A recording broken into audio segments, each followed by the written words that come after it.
پچھلے ایک لمبے عرصے سے ہماری یوتھ کو، ہماری قوم کو یہ چرن بیچا جا رہا ہے کہ اداروں کے غلط کاموں کے اوپر تنقید کرنے سے، چند اشخاص کے غلط کاموں کے اوپر تنقید کرنے سے ملک کا نقصان ہوتا ہے، اداروں کا نقصان ہوتا ہے۔ لہٰذا فوج سمیت جتنے بھی ادارے ہیں، آپ نے ان سے سوال نہیں کرنا۔ وہ اس ملک میں جو مرضی کر رہے ہیں ان کو کرنے دیں، آپ نے ان کے اوپر تنقید نہیں کرنی، کیونکہ آپ کے سوال کرنے سے، آپ کے تنقید کرنے سے ملک کو نقصان ہوگا، اداروں کو نقصان ہوگا۔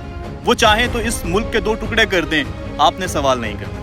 وہ چاہیں تو اس ملک کے محب وطن لوگوں کو غدار ڈکلیئر کر دیں، اس ملک کے وزیر اعظموں کو پھندے پہ لٹکا دیں یا گولیاں مروا دیں یا چند ڈالروں کے لیے اپنی ساری کی ساری قوم کو جنگ میں دھکیل دیں، آپ نے سوال نہیں کرنا۔ وہ چاہیں تو اس ملک میں آئین کی، قانون کی دھجیاں اڑاتے رہیں، آپ کے نوجوانوں کو، بزرگوں کو، عورتوں کو اٹھا کے لے جائیں، آپ نے سوال نہیں کرنا۔ وہ چاہیں تو 70 سال سے بلوچوں کو محروم رکھیں ان کے بنیادی حقوق سے، بنیادی رائٹ سے، اور سوال پوچھنے والے نوجوانوں کو اٹھا کے لے جائیں، آپ نے سوال نہیں کرنا، آپ نے ان کے اوپر تنقید نہیں کرنی۔